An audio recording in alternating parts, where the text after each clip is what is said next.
우리 지난 5장에서는 디모데에게 교회에 있는 다양한 성도들, 사람들에 대해서 존중하라 이렇게 말씀을 드렸습니다.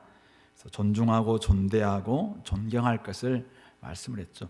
오늘 6장 1절부터 2절도 아마 그런 같은 맥락에서 종들에게 권면하는데 이제 상전들에게 공경할 것을 말씀하고 있죠. 그리고 이제 이어서 아마 3절부터 10절까지는 전체를 같이 볼 수도 있는데 저는 오늘 좀 분리해서 보겠습니다. 그래서 잘못된 가르침을 가르치는 자들이 3절부터 5절까지 좀 드러나고 있고, 그리고 가난하거나 부하거나 그다음에 이제 좀 경건을 좀 돈에 대해서 어떻게 우리가 돈을 대할 것인가, 이런 부분들을 6절부터 10절로 이렇게 나눠봤습니다. 그래서 이런 부분들 오늘 두 가지, 종들에 대한 권면과 또 경건에 방해가 되는 재물에 대한 권면이랄까요? 이런 두 가지에 대해서 한번 우리 생각해 보도록 하겠습니다. 먼저 우리 1절 2절이죠. 무릇 멍에 아래에 있는 종들은 자기 상전들을 보험사에 마땅히 공경할 자로 알지니 이는 하나님의 이름과 교훈으로 비방을 받지 않게 하려 합니다.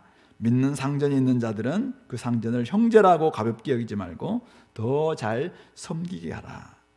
멍에 아래에 있는 종들, 여전히 종들은 멍에 아래에 있습니다. 멍에는 쉬운 거 아니죠. 억압의 상징이 바로 멍에인데요, 멍에 아래에 있는 종들에게 뭐라고 이야기하냐면은 자기 상전들을 아마 1절은 믿지 않는 상전들을 이야기하는 것 같아요. 믿지 않는 상전들을 범사에 공경할 자로, 마땅히 공경할 자로 알아라, 그렇게 이야기하고 있고, 또 2절에서는 믿는 상전이라고, 또 그 상전을 형제라고 가볍게 공경하지 않는다든지 친구처럼 대한다든지 그렇게 하지 말고 더 잘 섬겨라, 그렇게 가르치도록 좀 해라, 이렇게 이야기하고 있습니다. 뭡니까? 지금 멍에 아래에 있는 종들, 엄청 힘든 종들에게 너희들이 좀 풀려나라, 이런 이야기를 하는 게 아니라 잘 섬겨라, 공경해라, 이런 이야기를 하고 있습니다. 바울이 지금 당시의 노예제도나 또 군주제와 같은 이 체제를 부정하지 않고 있음을 알 수 있습니다. 물론 그 당시의 정치 체제나 노예제 사회, 이것이 옳다고 말하는 것은 아닙니다. 그런데 하나님의 나라는, 또 하나님 나라에 들어와 있는 사람은 이 땅에 있는 정치 체제, 그 모든 정치 체제를 가리키는 거예요. 군주제, 입헌 군주제, 공화제, 민주제, 많은 그 정치 체제가 있는데, 그런 모든 정치 체제나 또 경제에 관련돼서 체제도 있겠죠. 사회주의냐, 공산주의냐, 자본주의냐, 이런 경제적인 입장 속에서 바라보는 이런 체제든지 이런 것들을 무조건 어떤 것은 잘못됐고 어떤 것은 잘했다, 이렇게 보지 않고 그 위에 있는 개념이 바로 하나님 나라의 개념이다. 하나님 나라에 들어와 있는 사람들은 그 위에 초월해 있는 존재다라는 것을 알 수 있습니다. 그렇기 때문에 결국 다른 강도점을 가지고 있죠. 복음 안에서는 물론 종이나 자유자나 다 하나이고, 또 남자나 여자나 유대인이나 이방인이나 다 하나입니다. 복음 안에서는 사실은 그런 분들이 다 형제이고 자매입니다. 그렇기 때문에 사실은 우리가 복음 안에서 이미 하나님의 자녀라면은 다른 사람들 어떻게 대할 것인가, 이것을 좀 이야기하는 것이 그리스도인으로서 마땅하기 때문에 이렇게 하는 것이 아닐까 생각해 봅니다. 그러므로 믿지 않는 상전이나 믿는 상전이나 같은 태도로 공경하라, 이게 오늘 바울이 가르치는 바입니다. 누구에게 권면하고 있습니까? 바로 멍에 아래에 있는 종들에게 이야기하고 있는 것이죠. 자유가 없고 힘든 억압의 상징인 멍에 아래에 지금 있는 그런 상황, 이런 형편인데도 불구하고 그들에게 이렇게 이야기하고 있습니다. 바로 자기 상전들, 어쨌든 태어나 보니까 상전이 있는 종으로 태어났습니다. 그러면은 어떻게 할 것인가? 그냥 저들을 밀어내고 아니면 자유를 확 선포하고 이렇게 나오지 않고 범사에 마땅히 공경할 자로 알라, 그렇게 이야기를 하고 있는 것이죠. 믿지 않는 상전이라도 그렇게 해라라는 것입니다.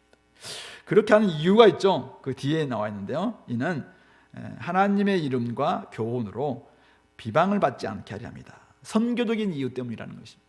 하나님의 이름과 교훈이 우리 그리스도인들에게는 다 걸려 있습니다. 그러므로 이미 하나님 안에서 태어난 우리들은 하나님의 자녀이고 하나님의 백성들입니다. 그러므로 우리가 어떻게 행하느냐, 어떻게 행동하느냐, 어떻게 사람을 대하느냐에 따라서 결국은 하나님의 이름이 비방을 받을 수도 있고 높임을 받을 수도 있습니다.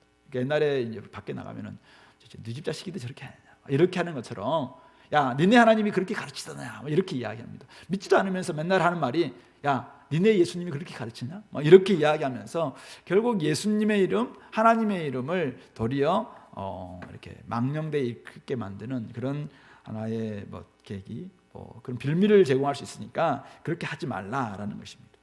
그러므로 그리스도인이 된 종, 여전히 멍에 아래 있지만은 그들은 하나님의 자녀입니다. 하나님의 자녀란 말이 무슨 말이에요? 죄의 종으로부터 이제 완전히 벗어난 자유로운 존재라 이 말입니다. 그죠? 우리는 이미 죄의 멍에로부터는 벗어났습니다. 그래서 우리는 영원히 완전한 자유를 입은 하나님의 백성들입니다. 물론 우리를 이제 주님께서 수고하고 무거운 짐진 자들아 다 내게로 오라, 내가 너희를 쉬게 하리라, 내가 주는 멍에는 쉽고 가볍다라고 이야기를 했어요. 그래서 우리가 다른 사람들을 섬겨야 되고 또 사랑해야 되고 또 다른 사람들보다 더 낮아져야 되고 이런 멍에가 있긴 있습니다만은, 그러나 결국은 우리는 하나님 안에서 자유인이죠. 원래는. 그래서 하나님의 자녀, 자유인입니다. 또 하나님 백성, 자유인입니다. 그런데 우리가 그런 우리의 삶 속에서 눈을 떠보면 여전히 현실은 멍에 아래 있다는 것이죠. 그랬을 때 우리가 그 위에서 얻은, 즉 자유, 하나님 안에서 얻은 이러한 평안을 가지고 다른 사람들을 잘 섬기라 이 말이죠. 그럴 때 하나님의 이름이 높여질 수도 있고 또 하나님의 말씀이 훨씬 더 빛날 수 있게 된다. 그러므로 선교적인 목적에서 이렇게 사랑하고 또 공경하라 그렇게 이야기합니다. 그대로 지금 오늘날 이제 우리 21세기로 평면적으로 그대로 이렇게 적용할 수 있는 것은 아니라 생각합니다. 여기에 여러 가지 다양한 요소나 다양한 국면이 있을 거라 생각해요. 어떤 상전들은 너무 직장 상사라는 이유 때문에 우리를 막 불합리하고 억압하기도 하고 막 여러 가지 있고, 오늘날은 또 민주사회이고 우리는 누군가의 지금 멍에 아래 있지 않고 다양한 요소들과 또 국면들이 분명히 있을 거예요. 그러므로 적용에 있어서는 조금 이제 다르게 될 수도 있는데 중요한 것은 이겁니다. 우리에게는 누가 걸려 있다고요? 하나님의 이름이 걸려 있다. 나에게는 하나님의 말씀이 빛나느냐 아니면은 그냥 어둡게 되느냐, 이것이 걸려 있다. 그렇다면 내가 어떻게 사람을 대하는 것이 하나님께 영광이 될까? 우리 먹든지 마시든지 무엇을 하든지 하나님 영광을 위해서 우리 살아야 되는데, 내가 이렇게 공경하는 게 하나님께 영광이 되겠는가? 아니면 사람들 막 무시하는 게 영광이 되겠는가? 이거 한번 판단하면 좋을 것 같아요. 그래서 여러 가지 불합리한 상황, 또 이해할 수 없고 제가 다 이해하지 못하는 이런 현장의 상황이 분명히 있을 거라 생각해요. 근데 그것 조금 내려놓고 기본적인 태도는 무엇인가? 믿든지 안 믿든지 우리의 상사들이고 또 우리의 위에 있는 분들이라면은 그들을 공경하는 것이 맞다. 이것이 바로 오늘 하나님께서 바울을 통해서 우리에게 전하고 있는 메시지가 아닌가 생각해 봅니다. 둘째는 이제 믿는 상전들은 어떻게 할 것인가? 한마디로 말해서 더 잘 섬겨라 이거죠. 왜요? 그가 우리의 섬김의 유익을 받는 사람이 누구냐면은 형제라는 거예요. 한 몸에 붙어 있는 형제, 바로 하나님의 자녀됨의 그 형제들이기 때문에 그들은 사랑을 받는 자들이기 때문에 더 잘 섬기고 공경해야 된다. 그러니까 부모가 다른 사람들 다 사랑하는 사람이 있다 할지라도 자기 자녀라면 훨씬 더 잘 사랑하잖아요. 또 우리 다른 사람들 막 잘 섬기는 사람이라 할지라도 형제 자매들한테는 자기 진짜 친족들한테 더 잘하는 사람 있잖아요. 물론 더 잘하지 않은 사람도 있긴 하지만은, 그러나 남편이 아내에게, 아내가 남편에게 사랑하고 복종하는 이런 관계를 말씀하셨을 때 남의 남편, 남의 아내에게 이렇게 하라는 게 아니잖아요. 우리가 자기 남편, 자기 아내한테는 훨씬 더 잘하는 것처럼 오늘 우리가 마땅히 섬겨야 될 사람이라면은 자기 형제들, 하나님 안에 이미 들어와 있는 형제들이라면은 그들은 무시해서는 안 된다는 거예요.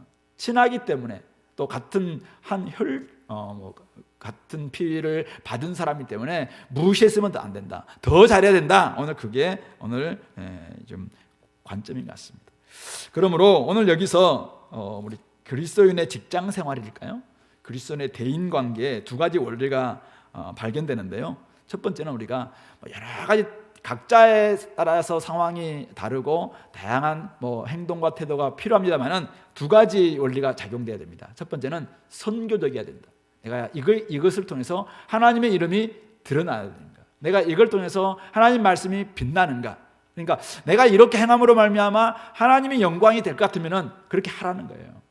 이게 대인관계의 중요한 원리입니다. 그러니까 다른 사람들 직장 생활에서 내가 이렇게 하는 것이 나한테는 유익이 되고 하나님한테는 유익이 안 된다 그러면은 내 유익을 내려놓고 하나님의 유익을 위해서 사실은 그렇게 하는 게 맞다는 것입니다. 그래서 하나님의 이름과 교훈이 널리 퍼지도록 섬기고 공경하고 행동하는 것, 이것이 우리의 행동 하나하나 태도 하나하나에 하나님의 이름과 교훈이 비방을 받지 않는 그런 원리이고 그렇게 사는 것이 맞다라는 것이고요. 또 하나는 이제 섬김의 원리인데요. 섬김의 원리는 우리는 누구를 위해서 섬기는 겁니까? 내 유익을 위해서 섬기는 사람입니까? 다른 사람의 유익을 위해서 섬기는 사람들입니까? 우리는 철저하게 더 이상 나를 위해 사는 사람들이 아니라 다른 사람들을 위해서 사는 사람으로 바뀐 사람들이잖아요. 그래서 우리는 섬기라고 이야기하셨어요. 자, 그렇다면은 자기 유익이 아니라 다른 사람을 기쁘게 하기 위해서 우리가 섬겨야 되는 사람이라면은 내가 지금 이렇게 하는 것이, 이렇게 섬기는 것이 그들에게 유익이 된다. 그러면은 섬기라는 것이죠. 상사가 내가 이렇게 하면은 상사가 유익이 된다. 이게 사실은 섬기라는 것입니다. 이렇게 하면은 고객이 유익을 받는다. 그럼 섬기라는 것이죠. 이렇게 함으로 내 옆에 있는 우리 아내가, 남편이, 부모와 자식이 유익을 받는다. 그러면 섬기는 게 맞다는 거죠. 우리 그리스도인들은 이미 그렇게 된 사람들입니다. 그래서 우리가 이것을 섬김의 원리 속에서 대인관계, 직장생활을 하라는 것이죠. 나의 유익이 아니라 그들의 유익을 위해서. 자, 그런데 질문. 이렇게 섬교 목적으로 또 이렇게 섬김의 원리를 가지고 이렇게 하는 것이 쉬울까요? 어려울까요? 네? 솔직히 말해보세요, 빨리. 네, 어렵죠. 네, 가장 잘 섬기는 저 형제도 어렵다고 이야기하고 있잖아요. 네, 아내를 위해서 거의 죽는 형제거든요. 근데도 어렵다고 이야기하잖아요. 네, 이게 쉽지 않거든요. 어렵다는 것입니다. 어렵다는 것입니다. 그러나 주님께서는 뭐라고 이야기합니까? 우리 보고 그렇게 살라고 섬기라고 본을 보이셨다. 우리 대학생들 이번 주에 이제 계속 우리 요한복음 쭉 봤거든요. 요한복음에서 예수님께서 13장에서 발을 씻기잖아요. 선생이면서도 주님이면서도 제 발을 씻기시면서 너희도 이렇게 살라고, 이렇게 사랑하라고 내가 본을 보이셨다. 선생이면서도 종이 되도록 살도록, 그게 바로 섬김의 원리이고 그것이 하나님 나라를 보여주는 원리이고 그것이 하나님께 영광이 되는 모습이다라는 것입니다. 이게 거꾸로 된 사랑인데요, 세상은 철저하게 자기를 위해서 섬기죠. 자기 유익이 된다면 막 섬기잖아요. 회사의 서번트 리더십을 강조하는 원리가 뭡니까? 이렇게 하면 훨씬 더 회사에게 유익이 된다는 거잖아요. 이게 이제 그들의 원리인데요. 그러나 우리는, 그리스도인들은 철저하게 다른 사람의 유익을 위해서입니다. 근데 이거는 아무나 할 수 있는 게 아니죠. 이거는 오직 주님의 섬김을, 주님의 사랑을 온전히 받은 사람만이 할 수 있는 것입니다. 주님의 사랑 안에서 우리가 잠기지 않고서는 이것을 할 수가 없습니다. 밖에 나가서 사랑의 계명에 순종하라 그렇게 이야기했는데 주님께서 네가 할 수 있다, 할 수 있기 때문에 그렇게 하라는 건가요? 아닙니다. 가진 우리는 예수님께 온전히 붙어 있을 때 이것을 할 수 있는 것이고 사랑 안에 온전히 잠길 때만이 이것이 할 수 있다는 것이죠. 앞으로 우리가 잘 섬기기 위해서 제가 보니까 체력이 좋아야 돼요. 체력 없으면 이게 한두 번 하고는 지쳐. 그래서 막 하다 보면 지쳐서 못 섬깁니다. 체력 좋아야 됩니다. 자아상도 좋아야 돼요. 자아상. 섬기는데 진짜 내가 막 더 열등하게 보인다든지 막 이렇게 하면은 진짜 자아상 나빠져요. 정서가 건강해야 돼요. 그래서 진짜 안에서 어떤 마음, 질투하는 마음이나 시기하는 마음 이런 가운데서 우리가 섬겨야 되는데 정서가 좋지 않으면은 이런 것들도 사실 잘 섬길 수가 없어요. 근데 이것들은 부가적인 요인이라는 것이. 체력이나 자아상이나 정서 이것도 굉장히 중요하지만은 진짜 우리가 이렇게 종으로서 한번 섬기려고 하는데 끝까지 한번 섬기려고 하는데 믿는 사람이든 안 믿는 사람이든 내 유익이 하나도 없어요. 다른 사람을 위해서, 유익을 위해서 섬기고 사랑을 베풀라라고 하는 것이 쉽겠냐 이거죠. 그러므로 우리가 할 수 있는 유일한 길은 바로 주님의 사랑 안에 온전히 잠기는 것입니다. 주님 안에 온전히 붙어 있는 것입니다. 주님께 온전히 우리가 주님의 나에게 베풀었던 그 사랑이 무엇인지, 주님이 나에게 베풀었던 그 섬김이 무엇인지, 주님이 나에게 베풀어 주신 그 구원의 은혜가 무엇인지 아는 사람만이 100데나리온 자기에게 빚진 사람을 용서할 수 있는 것이고, 그런 사람이 종으로서 자기 상전들에게 섬길 수가 있습니다. 우리는 절대로 자기 유익을 위해서 사는 사람이지 남의 유익을 위해서 살 수 있는 사람이 아닙니다. 그러나 주님께서는 철저하게 우리의 다른 사람의 유익을 위해서 자기를 내어주셨습니다. 섬김을 받기보다 섬기셨던 우리 주님께서 우리에게 온전히 내어주셨습니다. 그러므로 우리가 그 사랑을 온전히 받고 그 섬김 안에 온전히 잠길 때 우리는 다른 사람을 사랑할 수 있고 섬길 수 있고, 그런 가운데서 하나님의 나라가, 하나님의 이름이, 하나님의 교훈이 빛날 수 있다는 사실입니다. 그러므로 오늘부터 여러분들이 내가 한번 직장에 가서 잘 섬겨보겠다, 이런 마음을 혹시 각오를 가지고 있다면 체력, 또 자아상, 정서 잘 건강하게 만드는 거 중요합니다. 그러나 더 중요한 것, 내가 주님 안에 온전히 붙어 있어요. 내가 주님의 사랑 안에 온전히 잠겨야 됩니다. 그럴 때 우리가 여기서 말할 수 없는 그 사랑, 그것을 근거해서 우리가 사랑할 수 있는 것이고 섬길 수 있다는 것을 기억하시면서, 내가 직장 생활에서 한두 번 섬겨보니까 계속 나를 물러보고 계속 이렇게 일을 맡기고 이렇게 하잖아요. 근데 그럼에도 불구하고 계속 그것을 함으로 말미암아 할 수 있는 것은 체력이 좋아야 될 뿐만 아니라 진짜 그리스도 사랑이 끊임없이 나한테 공급돼야 됩니다. 물이 공급되지 않으면, 주님으로부터 공급이 안 되면 우리가 이거 한두 번 하고 지쳐서 나중에는 처음에는 그렇게 하다가 이렇게 하다, 니들도 우리랑 똑같대, 이렇게 하면서 또 괜히 또 욕하고 이렇게 할 겁니다. 그래서 주님의 사랑이 뭔지, 주님께 받았던 섬김이 뭔지 이 안에 깊이 잠길 수 있기를 바랍니다. 주님은 바울을 통해서 오늘 디모데에게 너는 이것들을 가르치고 권하라, 그렇게 이야기하고 있습니다. 앞에 있는 원리들을, 또 그런 것들을 잘 가르치고 권면할 책임이 있다는 것이죠. 뿐만 아니라 뒤에 있는 누구든지 다른 교훈을 말하는 거짓 교사들이 일어날 것이기 때문에 계속 가르치고 권면할 것을 이야기합니다. 교회가 건강함을 계속 유지할 수 있는 길이 무엇일까요? 그것은 한 번 배운 것으로 땡, 이것이 아닙니다. 우리는 계속해서 가르치고 권면하고, 또 우리 배우는 사람들도 계속해서 잘 배우고, 또다시 온전히 내가 새롭게 좀 이렇게 성숙될 뿐만 아니라 나도 그리스도의 말씀이 내 안에 풍성히 거해서 피차 가르치고 권면하는 단계까지 나아가는 것이죠. 그럴 때 진짜 우리 교회는 건강하게 되는 것이죠. 가정도 사회도 마찬가지겠습니다. 그래서 이렇게 가르치고 권면하는 모습이 필요한데요. 근데 왜 이제 그런가? 3절부터 5절에 이 거짓 교사들이 일어날 것이기 때문에 그렇습니다. 그래서 바울이 누구든지 다른 교훈을 하며 바른 말, 곧 우리 주 예수 그리스도의 말씀과 경건에 관한 교훈을 따르지 아니하면, 거짓 교사가 누구인지 명확하게 정의하고 있죠. 바로 바른 교훈이 아니라 다른 교훈을 말하고, 또 바른 말, 건전한 교리가 아닌, 즉 건전한 교리는 무엇입니까? 우리 주 예수 그리스도의 말씀과 경건에 관한 교훈, 이것을 따르지 않는 자들이 거짓 교사라는 것입니다. 바른 말, 즉 우리 주 예수 그리스도의 말씀은 경건에 관한 교훈입니다. 즉 바른 교리는 경건한 삶을 만들어냅니다. 바른 진리는 바른 윤리, 바른 삶, 바른 열매를 양산합니다.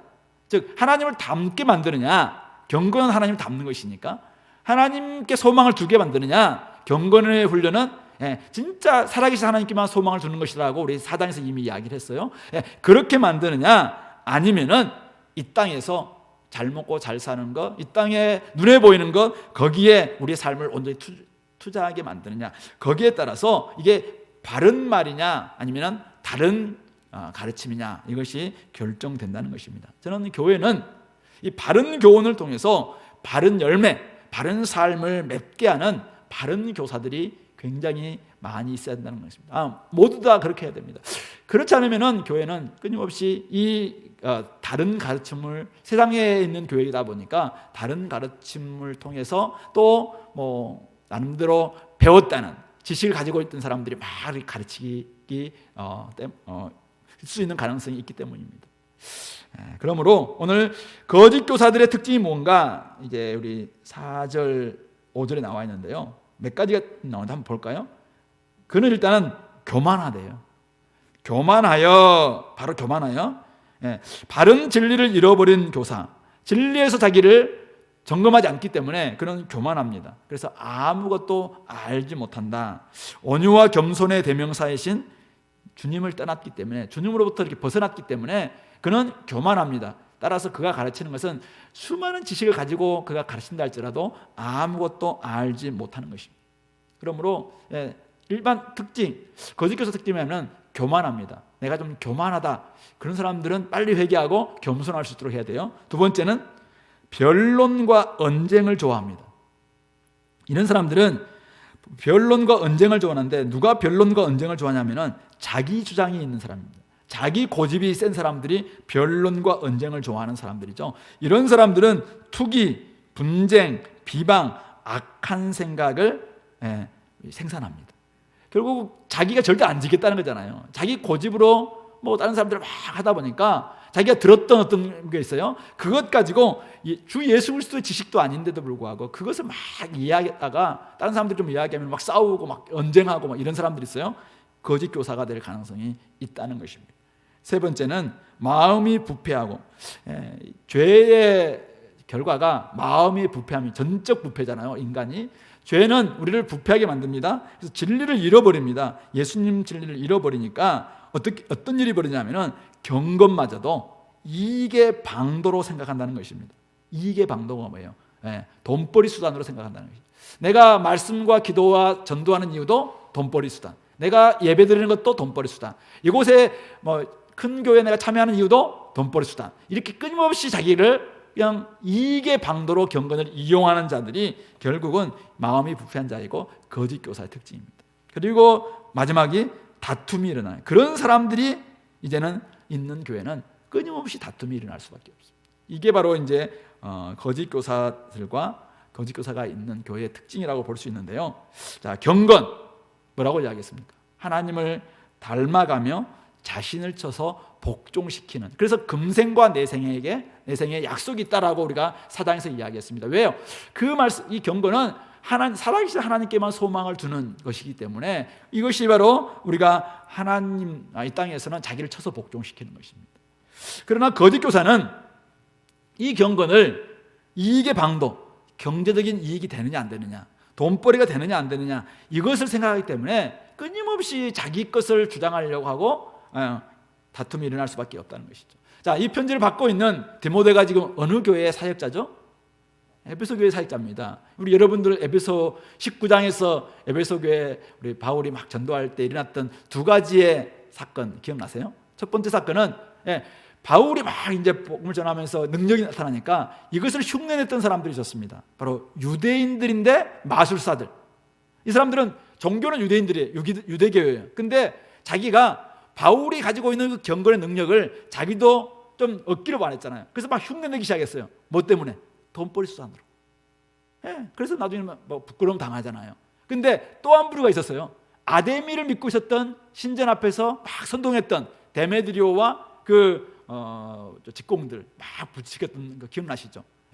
이 사람도 데메드리오도 겉으로 꺼내기는 막 천하를 이들이 어지럽히고 또 우리 아데미가 뭐 어떻게 했지만 속에는 자기 경제적인 손해가 있다. 이것 때문에 좀 선동시킨 거잖아요. 그러니까 유대교를 믿고 있는 사람이나 아데미교를 믿고 있는 사람이나 똑같아요. 이게 바로 경건을 이익의 방도로 생각한다는 것입니다. 오늘 기독교인들 가운데서 이런 자들이 일어날 수 있다는 것입니다. 같은 뿌리에서 나와요. 기복주의 신앙은 이 땅에 눈에 보이는 게 다다. 이게 이제 말하는 거잖아요. 샤머니즘에서 말하고 있는, 무속신앙에서 말하고 있는 것과 똑같습니다. 이 사람들은 가치가 뭐냐면은 현세 물질주의, 성공주의, 번영, 이것이 그들의 소망입니다.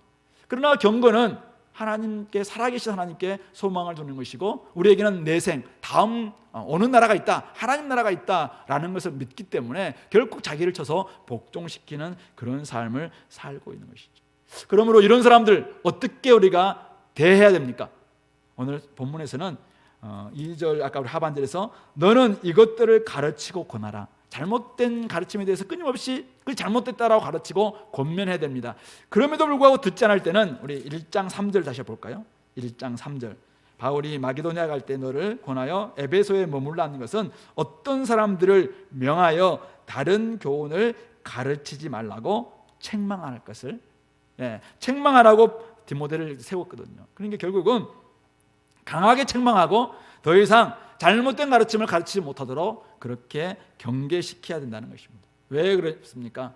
교회는 진리의 기둥이자 터이기 때문에 그렇습니다. 교회는 경건의 비밀이신 예수 그리스도만을 자랑해야 되기 때문에 그렇습니다. 그러므로 다른 교훈이 독버섯처럼 자라지 않도록 사전에 차단해야 됩니다. 정치, 그 땅에 막 여러 가지 경제적인 막 이런 문제를 가지고 교회에 들어와서 그것이 무슨 진리인 것이냐 막 가르치려는 자들 교회에서 절대 차단해야 될 이유가 바로 여기에 있는 것입니다. 이 세대 사람들은 이 세상의 가시적인 것, 눈에 보이는 것만을 추구하려는 경향이 있습니다. 그들을 따라가면은 마음이 부패해지고 진리를 잃어버리게 될 것입니다. 우리는 경건을 이익의 방도가 아니라 경건을 약속 있는 선물로 우리는 생각하는 사람들입니다. 따라서 그들에게 넘어가지 않도록 성도들을 지키고 또 교회의 거룩함을 보존하기 위해서 잘못된 가르침, 거짓 교사들 책망하고 강하게 경계시켜야 된다라는 말씀을 하고 있는 것이죠. 그러면서 6절부터 10절에서 이제 재물에 대한 이야기를 바로 연결해서 하고 있습니다. 그러나 자족하는 마음이 있으면 경건은 큰 이익이 되느니라. 이 경건이 이익의 방도로 여기느냐 아니면 그 경건 자체를 큰 이익으로 생각하느냐, 이거에 따라서 돈에 대한 또 재물에 대한 온전한 태도가 드러난다라는 걸 볼 수 있는데요. 자, 먼저 재물에 대한 바람직하지 않는 태도가 9절 10절에 나와 있습니다. 자, 부하리 하는 자들은 시험과 올무와 여러 가지 어리석고 해로운 욕심에 떨어지나니 곧 사람으로 파멸과 멸망에 빠지게 하는 것이라. 돈을 사랑함이 일만하게 뿌리가 되나니 이것을 탐내는 자들은 미혹을 받아 믿음에서 떠나 많은 근심으로써 자기를 찔렀도다. 세 가지의 잘못된 태도로 제가 이렇게 한번 분석을 해봤는데 어떻게 보면 같은 뿌리에서 나온 세 단계다 이렇게 볼 수도 있을 것 같습니다. 그래서 첫 번째 단계는 부하려는 마음입니다. 아니 목사님, 부자 되려고 하는 마음이 잘못된 것입니까? 잘못되지 않았습니다. 욕구 자체는 잘못되지 않았습니다. 부자 되려고 하는 마음을 갖는 것, 이것 자체는 나쁜 게 아닙니다.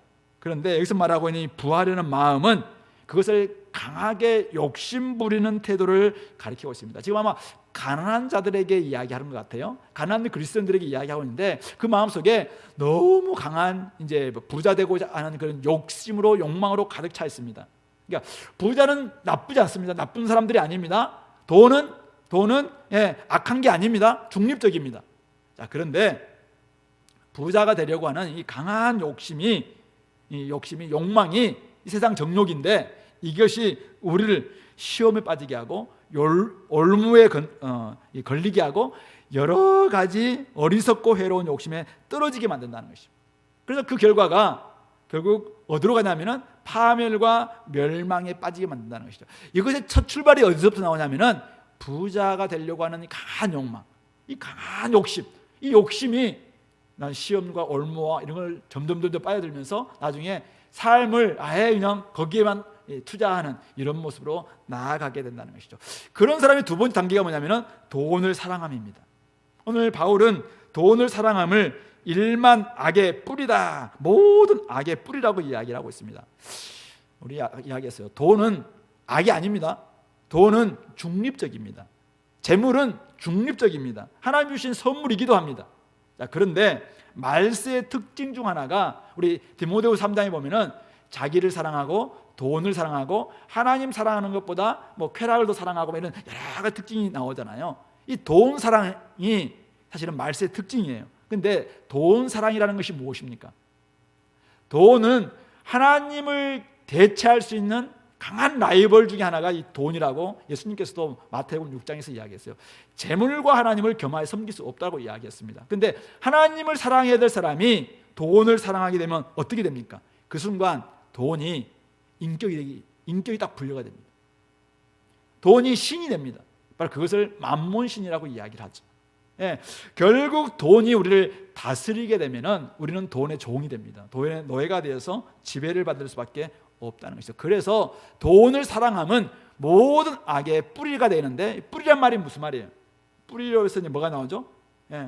점점 싹이 나오고 줄기가 되고 나중에는 꽃이 피고 열매가 맺는데 다양한 열매가 맺는 악의 열매가 많이 맺히는데 그 뿌리에 다 들어가 보면은 뭐가 있냐면은 돈을 사랑함이 있다는 거예요. 오늘날 악의 열매들 한번 보세요. 다른 사람을 죽여요. 부모를 막 미워해요.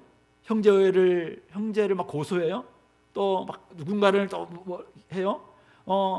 나가서 막 분열과 다툼 막 일어나요. 이런 막 다양한 요소들이 있는데 들어가 보면은 거기에 돈 사랑이 있다는 거예요. 이미 만몬이 우리를 지배하고 있어요. 우리는 그것도 모른 채 나는 하나님을 사랑하는데요 이야기하는데 행위를 보면은 그렇게 행동을 하고 있다면 이미 돈 사랑으로 넘어가고 있는 것입니다. 그러므로 하나님을 사랑하지 않고 돈을 사랑하게 되면은 많은 부작용뿐만 아니라 악의 열매들이 곳곳에서 이제는 꽃이 피고 열매를 맺게 될 것이다 라는 것을 우리 기억해야 됩니다. 그리고 세 번째 단계가 이것을 탐내는 자들, 탐심과 탐욕으로 나아가게 되는데요, 우리 골로새 3장 5절에서는 탐심은 우상숭배라고 이야기했잖아요. 이미 이런 사람들은, 이 탐심이 들어온 사람들은, 탐욕이 들어온 사람들은 미혹을 받아서 믿음에서 떠나게 됩니다. 그래서 많은 근심으로써 자기를 찔렀다라고 이야기하죠. 찌르게 됩니다. 자기를 죽이는 것이죠. 근심이. 이미 우리는 말씀이 내 안에 들어와서 처음에는 말씀 막 잘하는 것 같아요. 근데 나중에 돈 사랑이 들어왔어요. 나중에 탐심으로 바뀌었어요. 그렇게 되면은 이게 세상 재리에 대한 염려, 이것이 끊임없이 염려. 어떻게 모을까? 어떻게 유지할까? 어떻게 이것을 쓸까? 어떻게 나눌까? 어떻게 모을까? 막 수많은 근심이 이제는 작용하면서 나중에 믿음은 사라져요.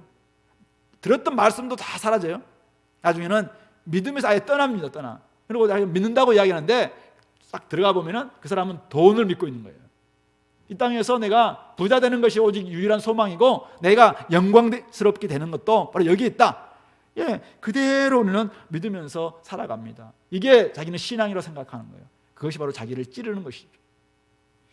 자, 그러므로 이런 부자 되려는 마음에서부터 돈 사랑에서 나중에는 탐심으로까지, 탐욕으로까지 나아가지 않도록 우리는 이런 가르침, 또 이런 환경에서 벗어나는 것이 굉장히 중요하죠. 오늘 여러분들이 보고 듣고 있는 인터넷, 유튜브, 또 여러 가지 SNS 이런 곳곳에서 이런 것들을 굉장히 많이 부추길 겁니다. 그러나 이것들이 처음에는 우리는 사실 우리 교회는 부자도 없고 다 우리가 거기서 거기잖아요. 그렇기 때문에 별로 없는 것 같아도 나중에 거기에 마음을 계속 키우게 되면은 부자 되려는 마음이 돈 사랑으로 바뀌게 되고 사랑의 대상이 딱 바뀌기 시작하면은 이 탐심으로 가는 것은 얼마 멀지 않았습니다.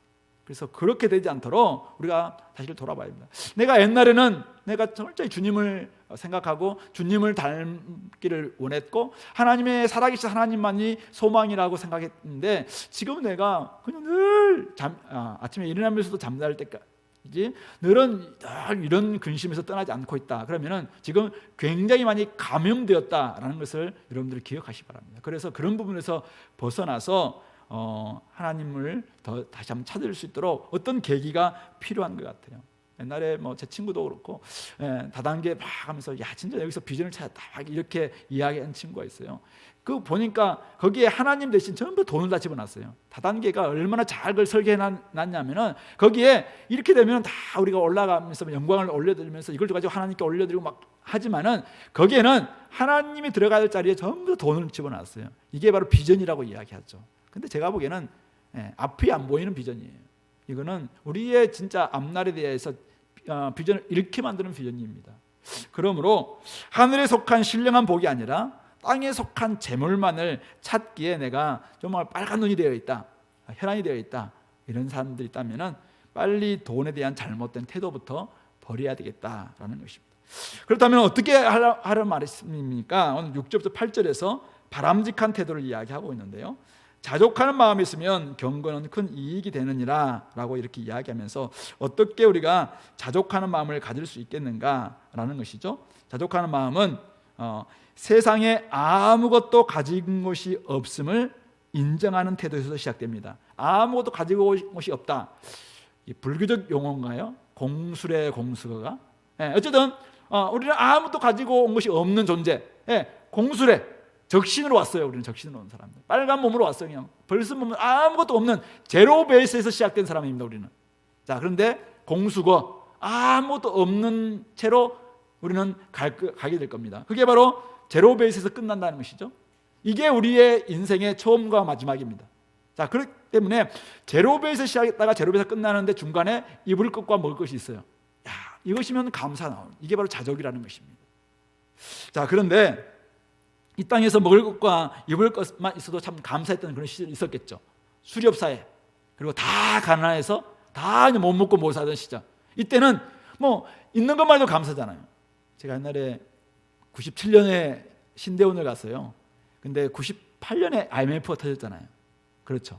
그때 제가 신대원 다니면서 월급, 이제 제가 있던 성교단체에서는 제가 이제 사용을 했었고 다니는데 그때 월급이 45만 원인가? 그래서 그렇게 됐었어요. 근데 IMF가 터졌어요. 근데 사람들은 막 그때 너무 힘들고 막 이런 일 했잖아요. 근데 저는 안 힘들더라고요. 왜냐하니까 제가 있던 6년 동안 있었던 IBF가 아이 배고파라는 약자잖아요. 네, 아이 배고파 상태에서 이미 훈련되어 있었어요. 그러니까 뭐 IMF 때나 뭐 거기니까 이게 힘들지가 않아. 그래서 남들은 막 힘들었는데 그렇나 막 이렇게 그분들한테는 내가 죄송한 일이지만은 그렇더라고 보니까. 그러니까 이미 제로 베이스 비슷하게 시작하니까 그냥 있는 것 자체가 감사한 일이죠. 먹을 거 있으면 됐지 뭐. 그래서 우리 자녀들 물론 아빠가 이제 잘 못 벌어서 자녀들이 힘들긴 했었지만은 어쨌든 그래도 뭐 주신 것만 해도 감사하고 뭐 이렇게 될 수 있다는 것이죠. 예, 그때는 되는데 자 지금 서초동에 왔잖아요. 옆에 보면은 뭐 다 잘 살아, 다 뭐 좋은 차 타고 다니고, 다 뭐 삐까번쩍하고, 또 태어나 보니까 금수저를 물고 있고, 태어나 보니까 강남 부자고, 태어나 보니까 뭐 누구의 뭐 부이다고 이렇게 돼 있는 사람들 주변에 있는데 우리가 아무것도 없이 왔다가 그냥 가는 게 쉬울까? 이때 자족하는 마음이 생길 수 있겠는가 이거죠. 여러분들은 어때요? 생기세요? 저는 잘 안 생기는 것 같아요. 그냥 좀 부럽기도 하고 늦게 하면 저렇게 해야 되나 이렇게 하죠. 자족하기가 쉽지 않다는 것이죠. 자, 그럴 때 이때 필요한 것이 바른 교훈입니다. 바른 교훈이 우리에게 가르쳐져야 됩니다. 자꾸만 세상에 그런 교훈에 자꾸 우리가 물들기 시작하면 나도 저들처럼 돼야 되나? 막 이렇게 우리가 헷갈리기 시작합니다. 그래서 그들처럼 따라가려고 하지만은 아무리 따라가 보세요, 여러분들이 사실은 거기에 뭐 흉내 낼 뿐이지 어떻게 따라갈 수 있겠습니까? 이미 출발선 자체가 다른데 그러니까 속에서부터 막 열불이 나니까 막 공정을 내세우고 막 이야기하기도 하고 불만이 생기기도 하고 막 이런 마음이 많이 생기잖아요. 근데 우리 그리스도인들은 이 땅에서 어떤 정치 체제든지 어떤 경제 체제이든 완벽한 것이 없어요. 그렇기 때문에 이 안에서 우리가 좀 더 다른 마음을 가져야 되는데 그 마음이 뭔가? 그걸 자족이라고 이야기하는데 이 자족의 비결은 우리 바울이 빌립보서 3장 4장에서 우리에게 말씀해 주셨습니다. 우리 잠깐 볼까요? 빌립보서 3장 8절 말씀을 볼래요? 빌립보서 3장 8절 말씀. 빌립보서 3장 8절 말씀. 같이 한번 읽어볼까요? 또한 모든 것을 해로 여김은 내 주 그리스도 예수를 아는 지식이 가장 고상하기 때문이라. 내가 그를 위하여 모든 것을 잃어버리고 배설물로 여김은 그리스도를 얻고 이렇게 합니다. 그리고 우리 4장 13절 여러분 잘 아시는 말씀이죠. 자, 우리 12절 13절 말씀을 같이 한번 읽어볼까요? 나는 비천에 처할 줄도 알고 풍부에 처할 줄도 알아. 모든 일 곧 배부름과 배고픔과 풍부와 궁핍에도 처할 줄 아는 일체의 비결을 배웠노라. 내게 능력 주시는 자 안에서 내가 모든 것을 할 수 있느니라. 그렇게 이야기했습니다. 바울은 원래 세상에 있는 누구보다도 자랑거리가 많았던 스펙이 대단했던 사람이었습니다. 그런데 그가 그것을 더 이상 자랑하지 않고 이제는 그리스도를 자랑하는 이유가 있습니다. 다른 모든 것들은 잃어버리고 배설물로 여기고 이제는 그리스도를 자랑하는 이유는 무엇입니까? 3장 8절에 이야기하고 있는 것처럼 그리스도를 아는 지식이 가장 고상함을 깨달았기 때문이라는 것입니다. 그리스도를 아는 지식이라는 것이 머리로 몇 가지 지식을 안다는 것이 그것인가요? 우리 하나님을 안다는 것은 하나님을 체험하는 것입니다.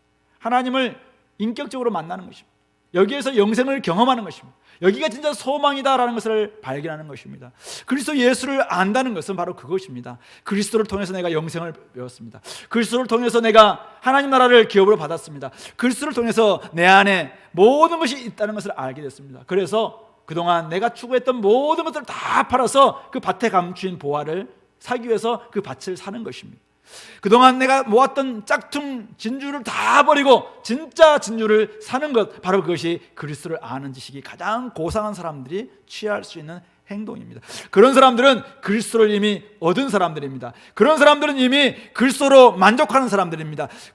그리스도로 충족하는 사람들입니다. 그런 사람들이 자족하는 사람들이고, 그런 사람들은 빈에 처하든 부에 처하든 배고픔에 처하든 배부름에 처하든 그것 때문에 어떻게 하는 것이 아니라 오직 내 안에 계신 그리스도로 말미암아 만족하고, 내 안에 계신 그리스도로 말미암아 감사하게 되고, 내 안에 그리스도에서 오직 우리의 소망이 되신다라는 것을 인정하는 그런 사람이 될 수 있는 것이죠. 우리는 결코 스스로 만족할 수 있는 사람이 아닙니다. 우리는 원래 자족할 수 있는 사람이 아닙니다.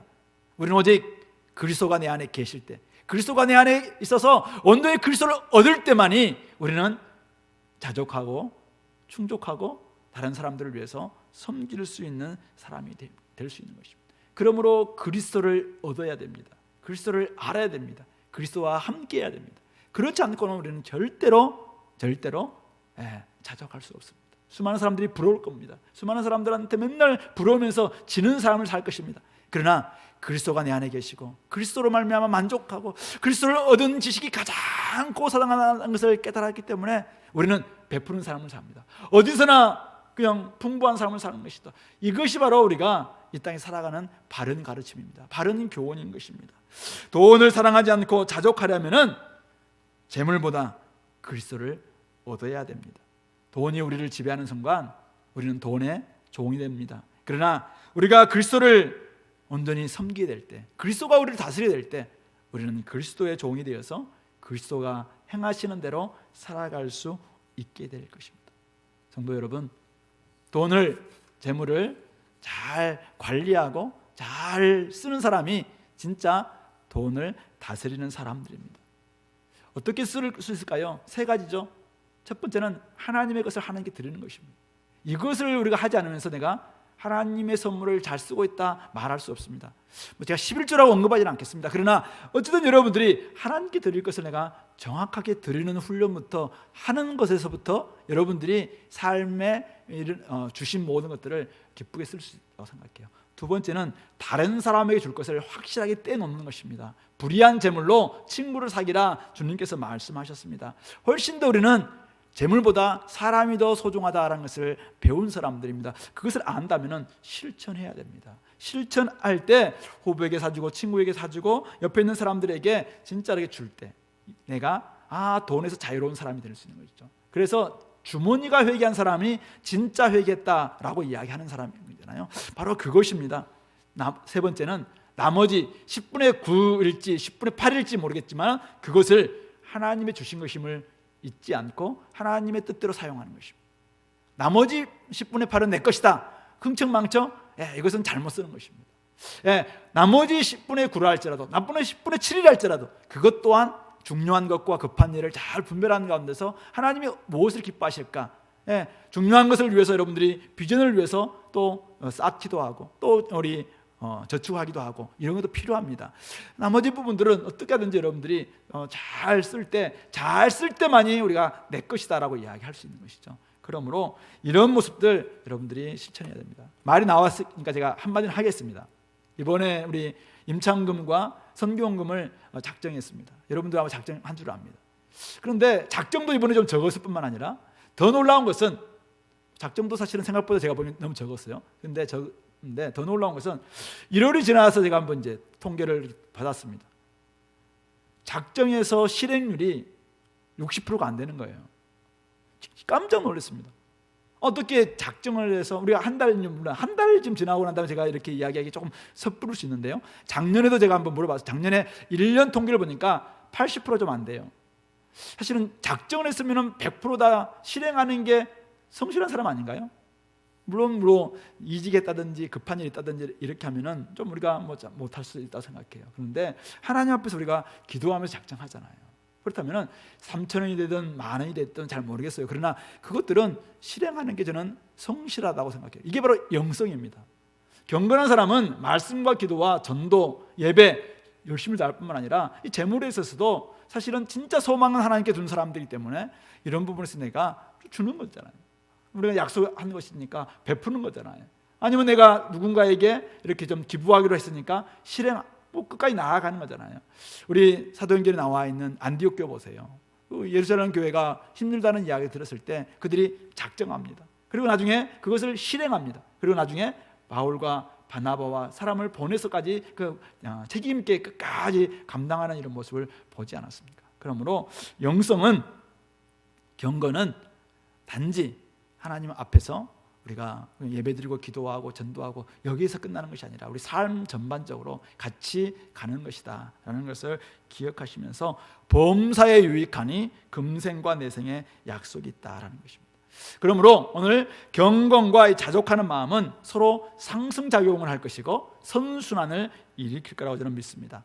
여러분들이 이런 영성 가지고 이런 경건의 훈련을 통해서 어쨌든 여러분들 삶 가운데서 자족하는 삶을 살아내시고 그리스도를 아는 지식이 가장 고상해서 그리스도께서 어떤 삶을 사셨는가 그것을 살아낼 수 있는 우리 공동체가 될 수 있기를 바랍니다. 오늘 말씀을 정리하면 바로 이렇죠. 여러분들이 어떤 위치에 있든지 여러분들의 상전들 어떻게 하라고요? 공경하라. 하나님께서 어떻게 우리의 삶에 영광을 받으실까 생각하면서 그들을 공경하는 것이 마땅할 겁니다. 하나님의 이름과 교훈이 빛나게 하기 위해서 공경하는 태도, 잘 섬기는 태도, 이게 필요하다는 것이고, 재물 앞에서는 좀 우리가 자족하자. 그래서 돈이 아니라 그리스도를 경배하는 이런 마음이 결국은 그리스도를 아는 지식이 가장 고상한 사람들이 결국은 자족할 수 있는 사람들이다라는 사실을 깨달으시고 모든 상황 속에서 주님을 높이고 또 주님의 말씀을 빛내는 우리 모든 성도님들 될 수 있기를 말씀으로 권면합니다. 같이 한번 기도하겠습니다. 오늘 이 말씀을 기억하시면서 여러분들에게 주신 메시지가 무엇인가요? 그것을 가지고 하나님 앞에 시간에 같이 기도하되 여러분들이 나를 통해서 하나님이 영광 받아주시고 또 다른 사람이 유익을 얻는 그런 놀라운 일들이 일어나게 달라고, 또 그런 힘은 우리 하나님 안에서 나오고 그리스도의 사랑에서 나오는 것이라고 했으니까 내가 그런 사랑을 늘 받고 또 공급받을 수 있는 은혜가 있게 달라고 같이 기도합시다.